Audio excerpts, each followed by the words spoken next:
అందరికీ నమస్కారం అండి. ఈరోజు శ్రీపాద శ్రీవల్లభ చరిత్ర 3వ అధ్యాయం పారాయణ చేసుకుందాము. 3వ అధ్యాయంలోకి వెళ్ళే ముందుగా 2వ అధ్యాయంలో స్వామివారు ఏం చెప్పారు, ఏమి ధ్యాన అనుభవములు కలిగినాయి శంకర పట్టుకు ఒకసారి చూద్దాం. ఈ 2వ అధ్యాయంలో అద్భుతంగా అనిపించిన విషయం ఏంటంటే,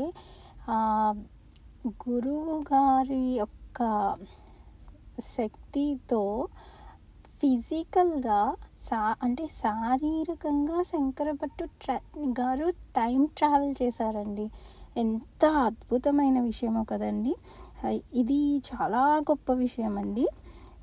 ఇప్పుడు 3వ అధ్యాయం పారాయణ చేసుకుందాము. శ్రీపాదరాజం శరణం ప్రపత్యే. అధ్యాయము 3. శంకరభట్టునకు పళనిస్వామి దర్శనం, కురువపుర సందర్శనం. శ్రీపాద శ్రీవల్లభ స్మరణ మహిమ. శ్రీపాద శ్రీవల్లభుల దయవలన నేను విచిత్రపురం నుండి బయలుదేరితిని. నా మనస్సు చిదంబరమునందలి పరమేశ్వరుని దర్శించుటకు బువ్విల్లూరుచుండెను. 3 రోజుల ప్రయాణము ఆనందకరముగా జరిగెను. నాకు అయాచితముగా భోజనము లభించుచుండెను. 4వ దినమున ఒక గ్రామమునందు ఒక బ్రాహ్మణ గృహద్వారమున నిలబడి భిక్ష యాచించి తిని, లోపల నుండి మహారౌద్రాకారముతో గృహ యజమాని భార్య వచ్చి అన్నము లేదు, సున్నము లేదు అని కసురుకొనెను.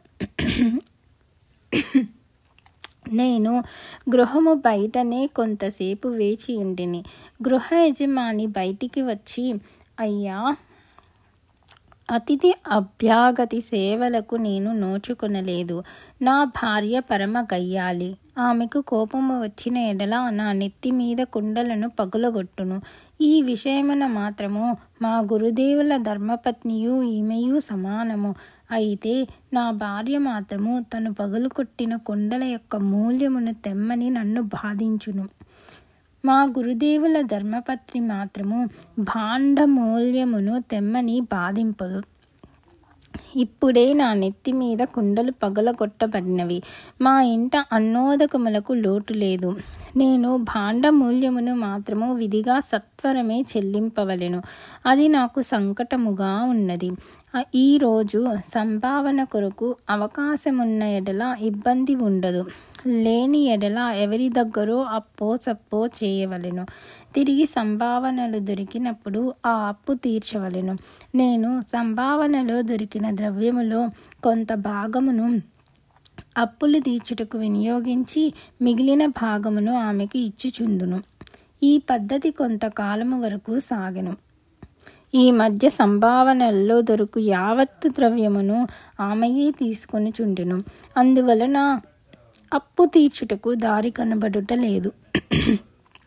నా పరిస్థితి తెలిసిన వారు ఎవ్వరునూ అప్పు ఇచ్చుటకు ముందుకు వచ్చుటలేదు. లోకులు, నీకు అప్పు ఇచ్చిన ఎడల ఏ విధముగా తీర్చెదవు? మున్ముందు సంభావనలు వచ్చినప్పుడు తీర్చదమనుకొందువా? ఆ దారియును ఇప్పుడు మూసుకుని పోయెను అని అనుచుండిరి. స్థితి పరుడనైనను నాకు ఎవ్వరునూ దానము కూడా చేయుటలేదు. పైగా ఎగతాళి చేయుచుండిరి. ఇప్పుడు నేను భాండ మూల్యమును చెల్లింపవలెను. నా భార్య నిన్ను కసురుకొనిన పిదప నన్ను లోనికి పిలిచి, వీధిలో ఒక తీర్థయాత్రికుడు ఉన్నాడు. నీవు అతనితో పోయి ఎచ్చటినైనా ఎవరినైనా దానమిచ్చిన ఎడల తీసుకొని రావలసింది. అప్పుడు మాత్రమే ఇంటిలో నీకు అన్నము లభించును అని అన్నది. అంతటా భార్యా విధేయుడనై నేను నీతో బయలుదేరి వచ్చెదను. ఈ గ్రామములోని బ్రాహ్మణ్యము యొక్క గృహములన్నీ నాకు బాగుగా తెలియను. మనకు భోజనముతో పాటు దక్షిణ రూపమున కూడా ధనము లభించవచ్చును అని ఆ బ్రాహ్మణుడు పలికెను. నేను నివ్వెరపోయి తిని, శ్రీపాద శ్రీవల్లభ, ఏమి ఈ విషమ పరీక్ష అనుకుని ఆ బ్రాహ్మణునితో కలిసి ఆ అగ్రహారములోని ప్రతి గృహస్థు ఇంటికి పోయి తిని, ధన సహాయము మాట అటుంచి ఒక్కరును పట్టెడు అన్నమును పెట్టువారే కరువైరి. నాతో వచ్చిన బ్రాహ్మణుడు ఇట్లు పలికెను, అయ్యా, ఇప్పటి వరకు నేను మాత్రమే దురదృష్టవంతుడను. నాతో కలియుట వలన నీ అదృష్టము కూడా హరించి నీవు కూడా దురదృష్టవంతుడవైతివి. అప్పుడు నేనిట్లంటిని, అయ్యా, సమస్త జీవులకును ఆహారమును సమకూర్చువాడు సర్వసమర్థుడైన శ్రీ దత్తప్రభువే. వారు ఈ కలియుగములో శ్రీపాద శ్రీవల్లభ నామరూపములతో కురువపురమున ఉన్నారు. నేను వారి దర్శనార్థమై పోవుచుంటిని. వారి నామస్మరణ చేసుకొనుచు ఆ కనిపించుచున్న రావి చెట్టు మొదటిలో కూర్చునదము. ఆ పైన శ్రీ దత్తప్రభుని అనుగ్రహము అని పలికితిని. దానికి ఆ బ్రాహ్మణుడు వల్లే అనెను. కడుపులో ఆకలి దహించుచున్నది. నీరసముతో కూడిన స్వరముతో శ్రీపాద శ్రీవల్లభుల నామస్మరణ చేయుచుంటిమి. నామస్మరణ కొనసాగుచుండగా విచిత్రపురం రాజభటులు మా వద్దకు వచ్చి, అయ్యా, యువరాజుల వారికి మాట వచ్చినది, మూగతనము పోయినది, సత్వరమే మిమ్మల్ని తీసుకుని రమ్మని రాజాజ్ఞ అయినది. అందుచేత మీరు వెంటనే మాతో రావలసిందని విన్నవించును. మా దురవస్థను రాజభటులకు చెప్పక నేనిట్లంటిని, నేను ఒంటరిగా రాజాలను, నాతో పాటు ఈ బ్రాహ్మణుని కూడా తీసుకుని వెళ్ళవలను అని చెప్పి తిని. దానికి రాజభటులు వల్లే అనిరి. మమ్ములను గుర్రములపై కూర్చుండపెట్టుకుని సగౌరవముగా తీసుకుని పోవుటకు అగ్రహారీకులందరూ గమనించి ముక్కు మీద వ్రేలు వేసుకొనిరి. మహారాజు ఇట్లు పలికెను, అయ్యా మహాత్మా, మీరు మహాపండితులని తెలిసి కూడా మేము సత్కరించకుండా వట్టి చేతులతో పంపించితిమి. మీరు వెళ్ళిన తదుపరి యువరాజు సృహ తప్పి పడిపోయెను. అనేక ఉపచారములను చేసితిమి. చాలాసేపటికి కనులు తెరిచి శ్రీపాద శ్రీవల్లభ దిగంబర, శ్రీదత్త దేవా దిగంబర అని పలుకసాగెను.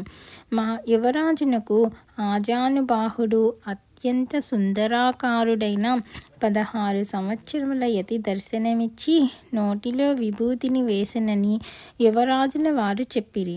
ఆ యతి ఎవరు, ఎచ్చట నుందురు, శ్రీ దత్తప్రభువులకును ఆ యోగికిని గల సంబంధమేమి, దయ ఉంచి తెలుపవలసినదని కోరెను. శ్రీపాదుక మహిమను నేనేమి వర్ణించగలను? వారు సాక్షాత్తు దత్తప్రభువుల అవతారము. శ్రీకృష్ణావతారము వలె అత్యంత విశిష్టమైన అవతార స్వరూపము వారిది. వారిని గూర్చి నేను విన్నది కూడా స్వల్పము మాత్రమే. వారిని దర్శించుకొను నిమిత్తమే నేను కురువపురమునకు పోవుచుంటిని. మధ్యలో కల పుణ్యస్థలములను పుణ్యపురుషులను దర్శించుకొనుచుంటిని అని సవినయముగా పలికితిని. విచిత్రపురమునందలి పండితులు కూడా ఈ విచిత్ర సంఘటనకు ఆశ్చర్యపోయిరి. తమ మండల దీక్ష ఫలితముగా రాజునకు సద్బుద్ధి ఏర్పడి తమకు విమోచనము కలుగుటయే కాక యువరాజునకు మూగతనము పోయినందులకు వారు వేణువుల శ్రీవల్లభ స్వామిని కీర్తించిరి. రాజు నన్ను స్వర్ణదానముతో సత్కరించును. రాజగురువు ఇట్లనెను, అయ్యా, ఇన్ని రోజులకు మాకు జ్ఞానోదయమైనది. శైవులు విష్ణు దూషణ చేయుట వలనను వైష్ణవులు శివదూషణ చేయుట వలనను పాపము మూటగొట్టుకొనుట తప్ప మరేమీ ప్రయోజనము లేదని గ్రహించితిమి. మా దైవ దూషణలకు ప్రతిఫలముగా కష్టములను అనుభవించితిమి. తెలిసో తెలియకో మా మాధవ నంబూద్రి పుణ్యమా అని దత్తప్రభుని మండల దీక్షలో నుంటిమి. మీకు మేమెంతైనో రుణపడి ఉన్నాము అని పలికెను. మేము వారి నుండి సెలవు పుచ్చుకొని వచ్చుచున్నప్పుడు మాధవ నంబూద్రి కూడా మాతో పాటు వచ్చేదనని పట్టుపట్టెను. మేము సరేనంటిమి. మేము ముగ్గురము అగ్రహారము చేరితిమి. రాజు మాకు దానముగా ఇచ్చిన స్వర్ణమును అగ్రహార బ్రాహ్మణునకు ఇచ్చితిని. వాటిని గయ్యాలి భార్య స్వర్ణమును గ్రహించిన తదుపరి మాకు భోజనము పెట్టెను. తదుపరి ఆమె కూడా శ్రీపాద శ్రీవల్లభుల భక్తురాలిగా మారెను. మునుపటి గయ్యాలితనము పోయి ఆమె సాధువర్తనురాలయ్యెను. నేను మాధవ నంబూద్రి కలిసి చిదంబరం వైపునకు ప్రయాణము సాగించితిమి. ధర్మశాస్త్ర అయ్యప్ప దేవుని పూజార్థము గోదావరి మండలాంతర్గతమగు ర్యాలీ గ్రామ నివాసులైన పరబ్రహ్మ శాస్త్రిని అగస్త్య మహర్షి తీసుకుని వెళ్ళెను. కాలక్రమమున గత్తపురి అంటే గుంటూరు మండలాంతర్గతమైన నంబూరు గ్రామము నందలి వేద పండితులను మలయాళ దేశము నేలు రాజవంశముల వారు ఆహ్వానించగా చాలామంది బ్రాహ్మణులు నంబూరి విడిచి మలయాళ దేశమును చేరి వేద విద్యను ప్రకాశింపచేసిరి.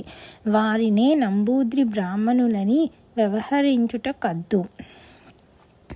ఆదిశంకరుల వారి పూర్వీకులు కూడా నంబూరు అగ్రహారీకులే. నంబూద్రి బ్రాహ్మణులు ఆచార వ్యవహారములలోనూ నియమ నిష్ఠలలోనూ మంత్ర తంత్ర యంత్ర విద్యలలోనూ చాలా ప్రసిద్ధులు. అయితే మాధవ నంబూద్రి మాత్రము నిరక్షర కుక్షి.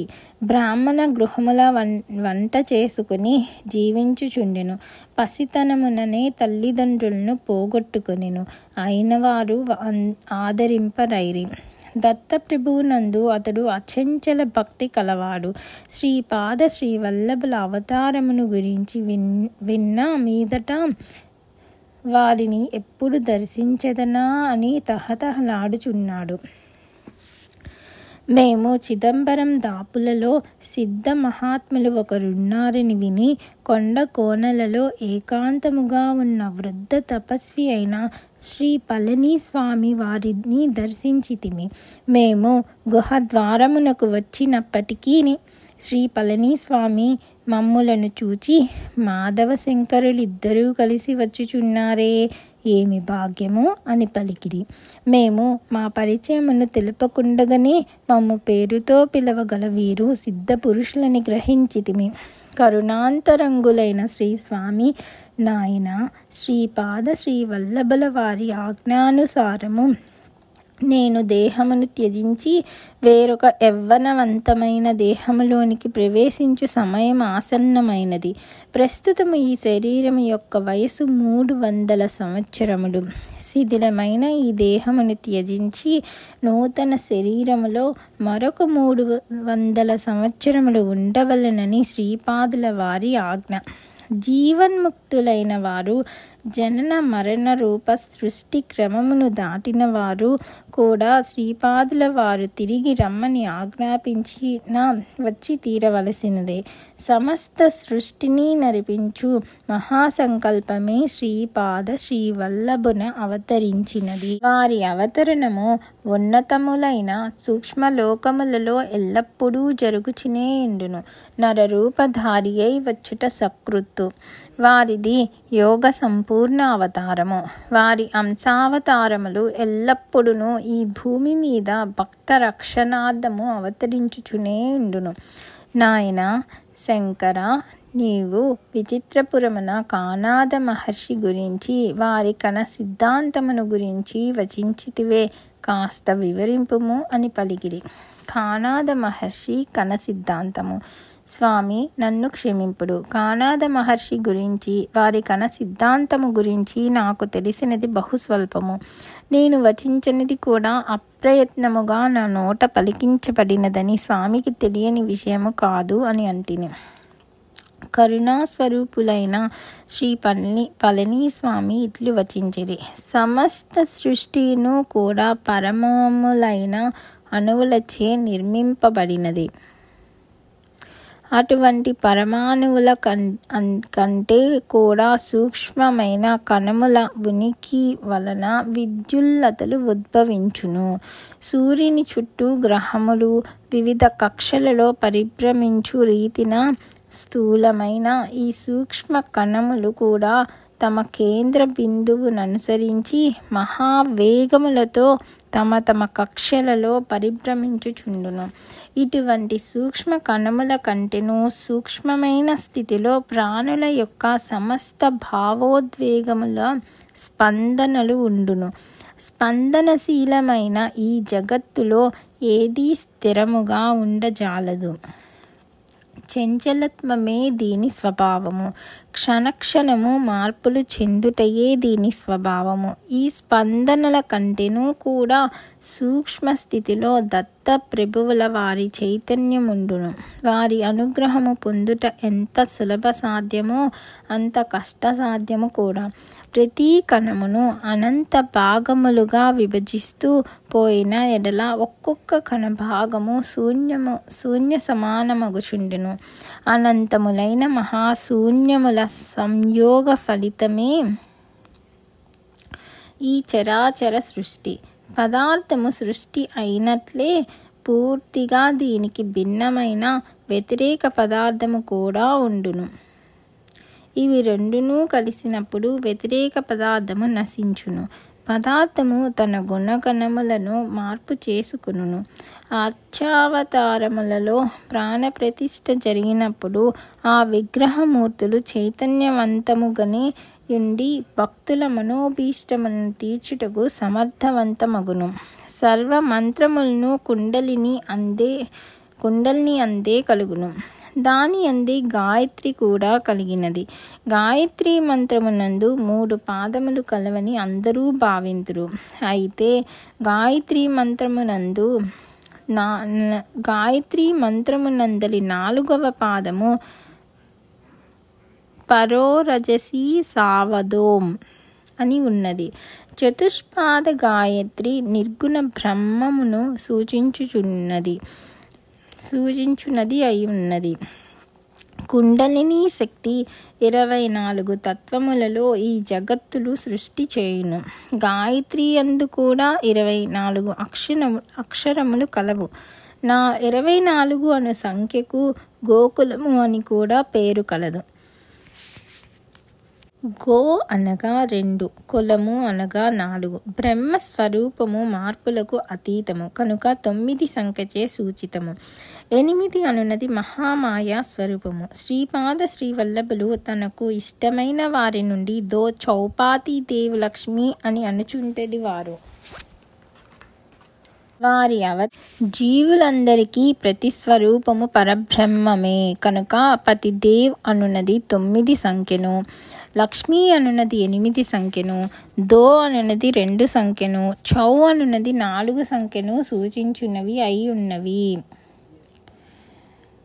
దో చపాతి దేవ్ లక్ష్మి అనుటకు మారుగా అప్రభ్రంశముగా విచిత్రముగా దో చౌపాతి దేవ్ లక్ష్మి అని పిలుచుచు 2498 సంఖ్యను జీవులకు గుర్తు చేయుచుండిరి.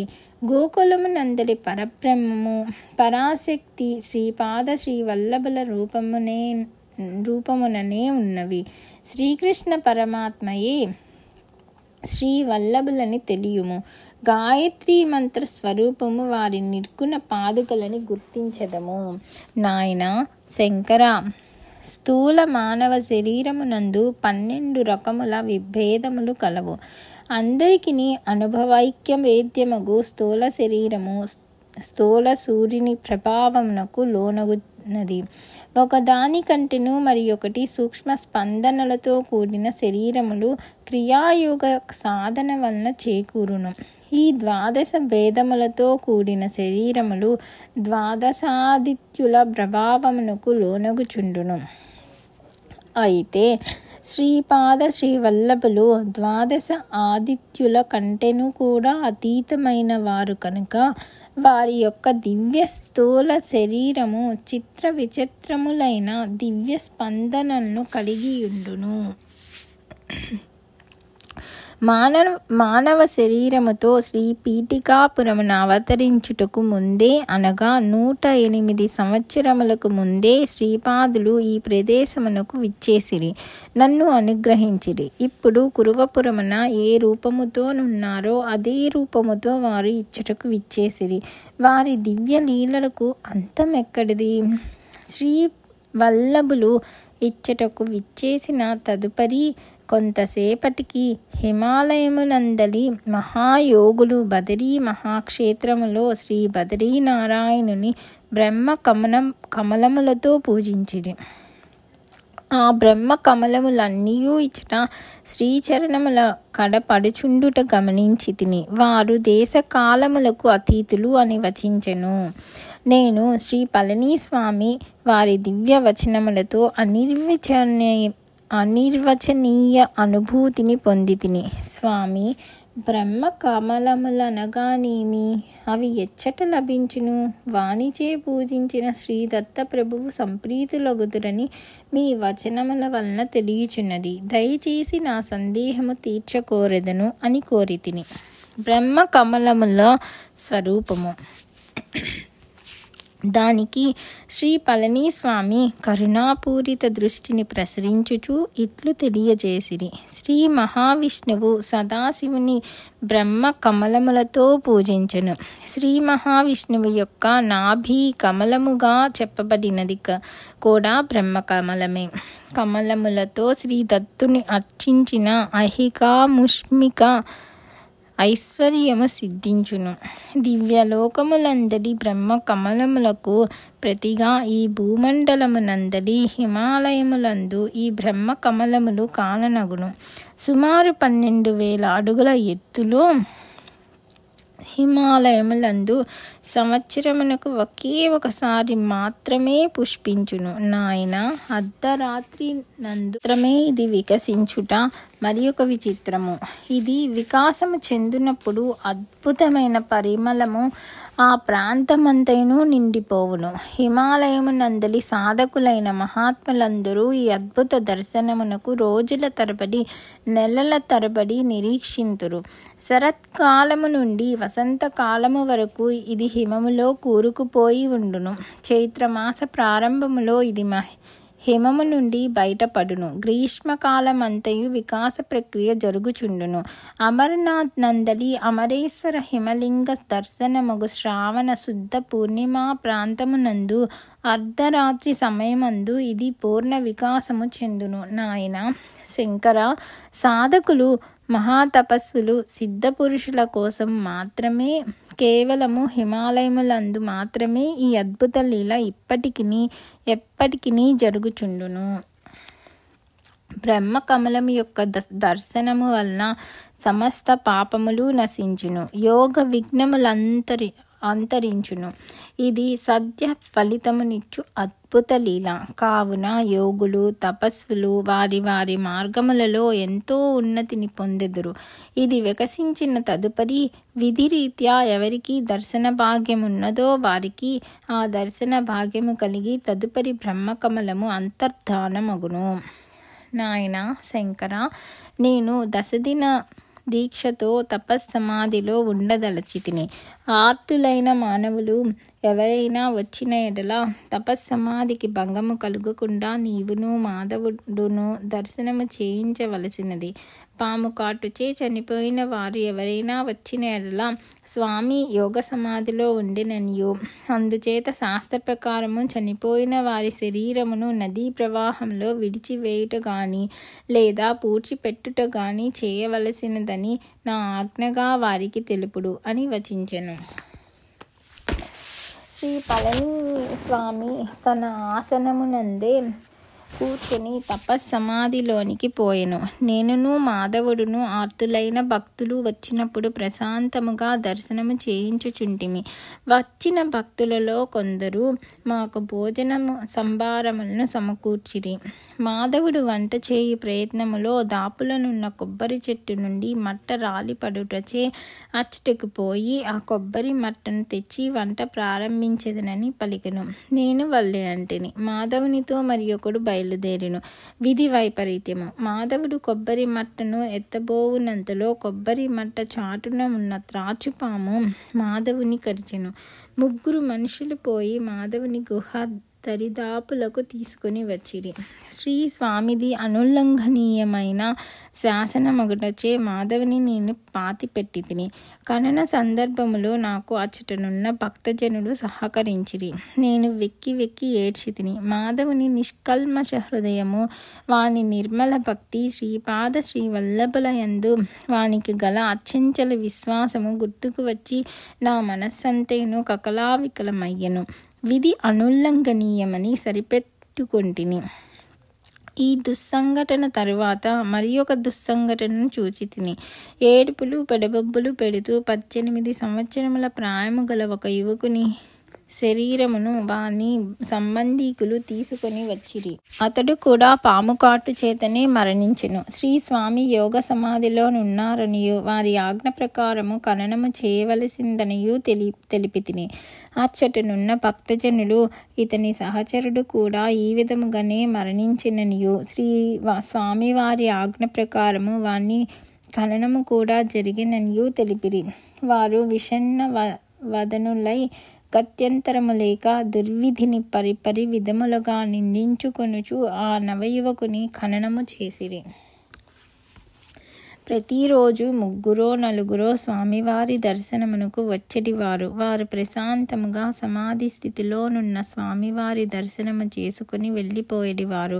ఈ విధముగా 10 రోజులు గడిచిపోయెను. 11వ రోజున శ్రీ పళనిస్వామిలో చైతన్యము రాసాగెను. బ్రహ్మీ ముహూర్త సమయమున శ్రీ స్వామి చైతన్యస్థులై మాధవా అని పిలిచెను. నేను వెక్కి వెక్కి ఏడ్చుచూ జరిగినదంతయు వివరించి తిని. అప్పుడు స్వామి నన్ను ఓదార్చి యోగ దృష్టిని నా వైపు ప్రసరింపచేసెను. ఆ యోగ దృష్టికి నా వెనుబాములో ఏదో సంచలనము కలిగి భరించరాని బాధ కలగసాగెను. శ్రీ స్వామి తిరిగి ప్రసన్న దృష్టితో నా వైపు చూచిరి. నా బాధ మటుమాయమయ్యను. నాయనా, మాధవునకు శ్రీవల్లభుల దర్శన ప్రాప్తి స్థూల శరీరముతో లేదు. వాని సూక్ష్మ శరీరము ఈ 10 రోజుల నుండి కుర్వపురములోనున్న శ్రీచరణుల సన్నిధిలో ఉన్నది. ఏది ఏమైనను వాని కోర్కె తీరెను.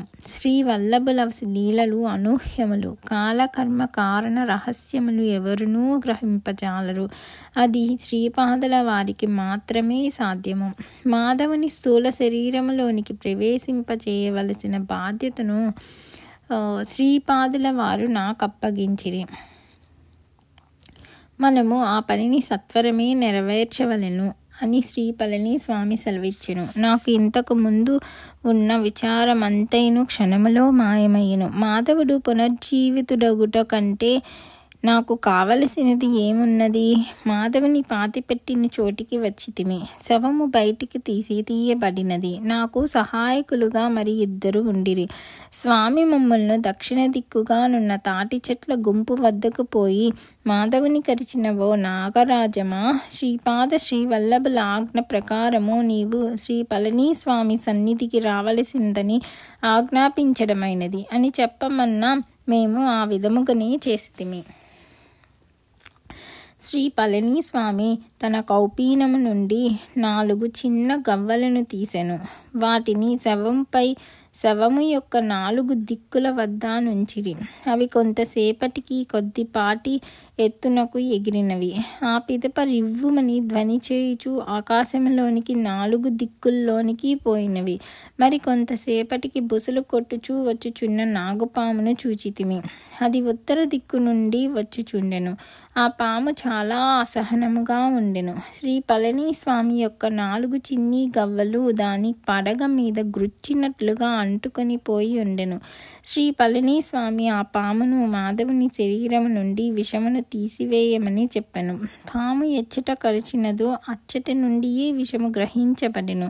శ్రీ పళనిస్వామి శ్రీపాద నామమును స్మరిస్తూ ఆ పాముపై మంత్రోదకమును చల్లిరి. ఆ పాము శ్రీ పళనిస్వామి పాదములకు ముద్దు పెట్టుకొని స్వామికి 3 ప్రదక్షిణము చేసి ప్రశాంతముగా నిష్క్రమించెను. దత్త భక్తులకు అన్నము పెట్టుట వలన కలుగు ఫలము. శ్రీ పళనిస్వామి ఈ విధముగా సెలవిచ్చిరి. ఈ పాము గత జన్మమునందు ఒక స్త్రీ.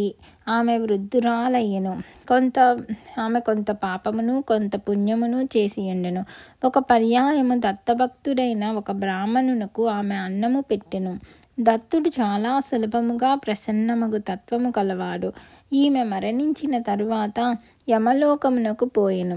యమధర్మరాజు ఈమెనింట్లో ప్రశ్నించెను. నీవు కొంత పాపమును కొంత పుణ్యమును చేసుకుని ఉంటివి. దత్తభక్తుడైన బ్రాహ్మణునకు అన్నము పెట్టుట వలన నీకు మహాఫలము సిద్ధించినది.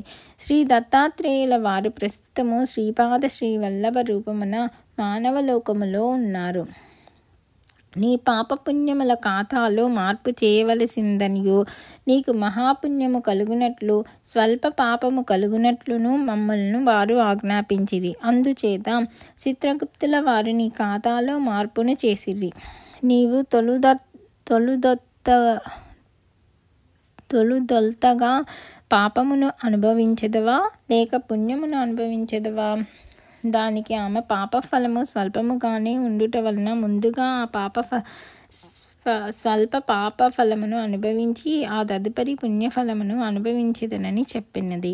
అందువలన ఆమె భూలోకములో పాముగా జన్మించినది. ఆమె మనస్తత్వము ఇతరులకు హాని చేయనది అగుట వలన తన దారికి అడ్డము వచ్చిన వారినందరినూ కరుచుచుండెను. అందువలన దానికి మరింత పాపఫలము తోడగుచున్నది. నాయన, సర్పములలో 4 జాతులుండును.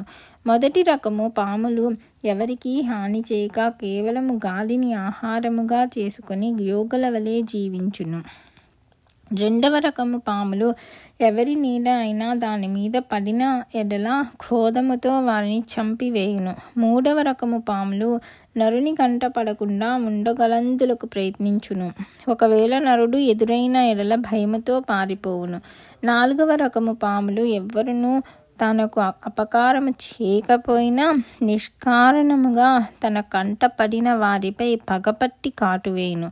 ఆ వృద్ధ స్త్రీ రజోగుణ పూరితురాలు కనుక తన దాపులకు వచ్చిన మాధవుని కాటు వేసెను. ఆమె పూర్వపుణ్యవశమున మాధవుని కాటు వేసినది. మాధవుడు పూర్వజన్మములోని పాపవశమున విగత జీవుడయ్యెను. శ్రీపాదుల వారి అనుగ్రహము వలన ఆ వృద్ధ స్త్రీ త్వరలోనే తన నాగజన్మము నుండి విముక్తురాలై ఉన్నత లోకమును పొందెను. జీవుడు పిండావస్థలో సర్పిలాకారములో ఉండును. నాగదోషము వలన సంతాన నష్టము కలుగును. యోగులకు అన్నదాన ఫలము.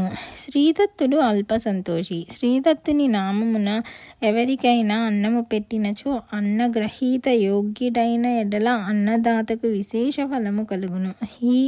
ఆ అన్నసారములోని కొంత భాగము మనస్సుగా మారును. అన్నదాత యొక్క మనస్సు, బుద్ధి, చిత్తము, అహంకారము, శరీరము మంగళప్రదమైన స్పందనలతో నిండును. దాని వలన వానికి సృష్టిలోని పదార్థములను ఆకర్షించు శక్తి కలుగును. వస్తు సమృద్ధియే లక్ష్మీ కటాక్షము. ఈ సృష్టి అంతయును సూక్ష్మ స్పందనలతోనూ సూక్ష్మ నియమములతోనూ పరిపాలించబడుచుండును అని పళని స్వామి సెలవిచ్చిరి. శ్రీపాదుల మహిమ. శ్రీవల్లభుల వారి నామస్మరణము ఎంతటి లక్ష్మీప్రదమైనది. వారి అనుగ్రహం పొందిన వారి అదృష్టమేమని వర్ణించగలము.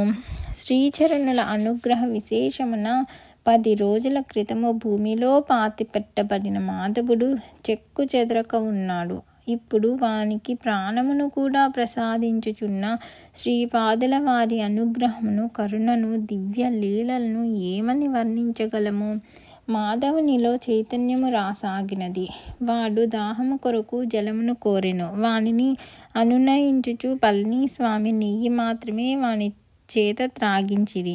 ఆ నెయ్యి కూడా 100 సంవత్సరముల క్రితమిది. మాధవుడు నెయ్యిని త్రాగుటకు నిరాకరించుచుండెను. శ్రీ పళని స్వామి వాణ్ణి అనునయించి నెయ్యి త్రాగిన తరువాత మంచినీరు ఇచ్చేదనని చెప్పెను.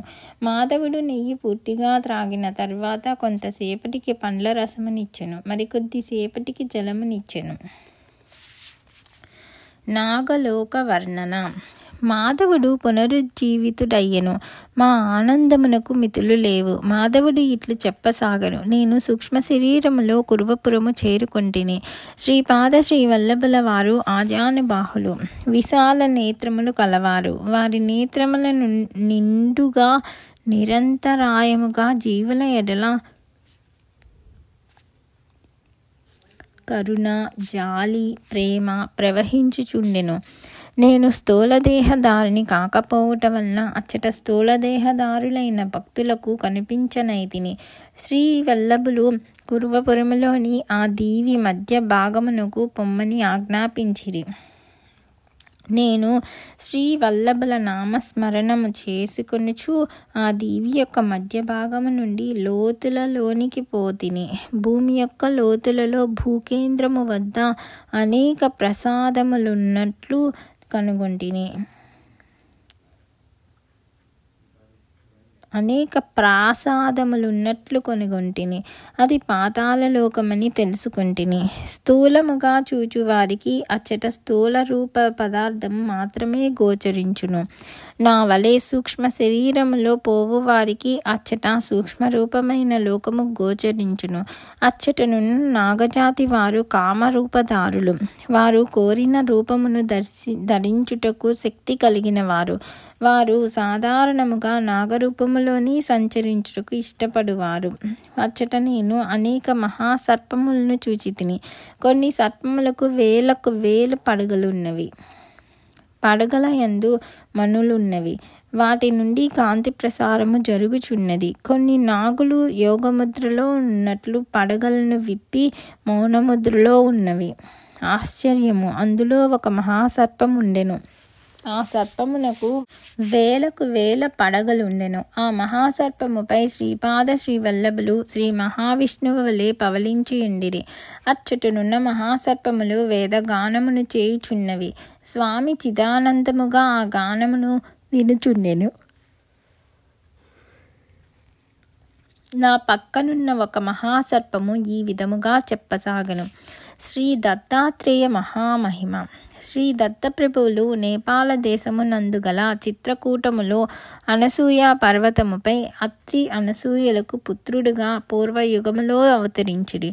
వారు అవతారమును చాలించకుండా సూక్ష్మ రూపంలో నీలగిరి శిఖరమున, శ్రీశైల శిఖరమున, శబరగిరి శిఖరమున, సహ్యాద్రి యందును సంచరించుచుందురు. దిక్కులే అంబరముగా వస్త్రముగా కలిగిన వారు దిగంబరులని ప్రఖ్యాతి చెందెదరు. సహ్యాద్రి యందు వారు యోగనిష్ఠులైరి.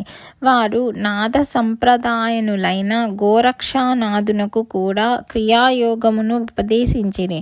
జ్ఞానేశ్వరుడను యోగికి ఖేచరీ ముద్రలో కూర్చున్న నిరాకార యోగి రూపములో వీరు దర్శనమిచ్చిరి. వీరు దేశకాలములకు అతీతులు.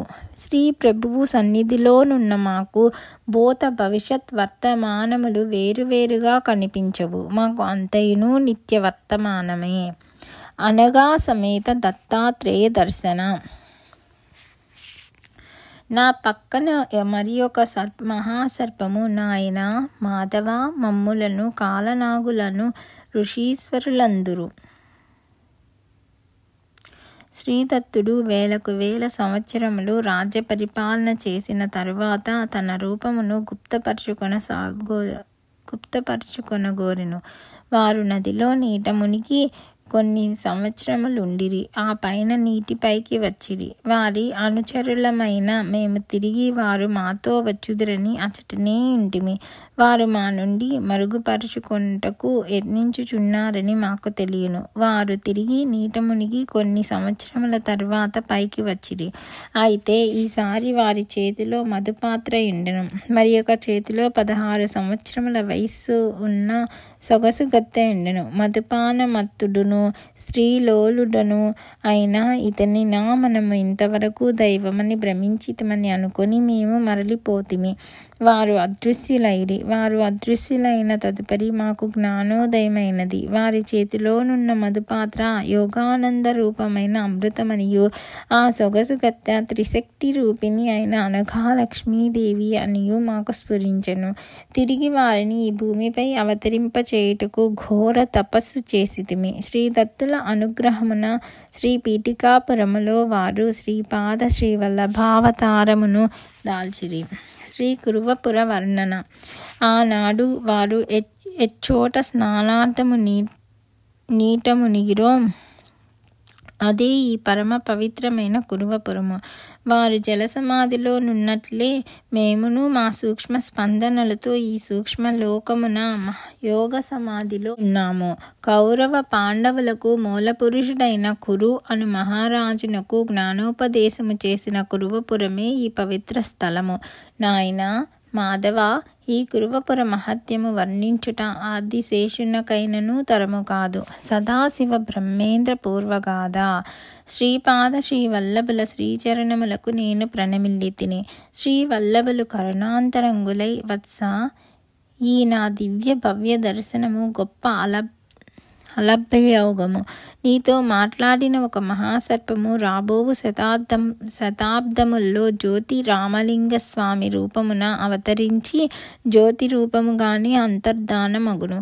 నీతో మాట్లాడిన మరి ఒక మహాసర్పము సదాశివ బ్రహ్మేంద్ర నామమున రాబోవు శతాబ్దములలో భూమి మీద అనేక లీలలను చూపును. శ్రీ పీఠికాపురము నాకు అత్యంత ప్రీతి పాత్రము. నా పాదుకలు పీఠికాపురములో ప్రతిష్ఠింపబడును. నేను జన్మించిన నా మాతామహాగృహమునందే నా పాదుకలు ప్రతిష్ఠింపబడును. నా జన్మ కర్మలు దివ్యములు, అవి రహస్యములు, అవి గోపనీయములు. నీవు శ్రీ పీఠికాపురములో నా పాదుకలు ప్రతిష్ఠింపబడు స్థలము నుండి పాతాళమును చేరి అచ్చట తపోనిష్టలోనున్న కాలనాగులను కలుసుకొని రమ్మనిరి. శ్రీ పళనీస్వామి మందహాసము చేయుచు, నాయనా మాధవ, పీఠికాపురమునందరి కాలనాగులను గూర్చి తదుపరి చెప్పవచ్చును. మనము సత్వరమే స్నానము పూర్తి చేసి ధ్యానము చేయవలెను. ఇది శ్రీపాద శ్రీవల్లభుల వారి ఆజ్ఞ అని తెలిపెను. శ్రీపాద శ్రీవల్లభులకు జయము జయము. అధ్యాయము 3 సమాప్తము.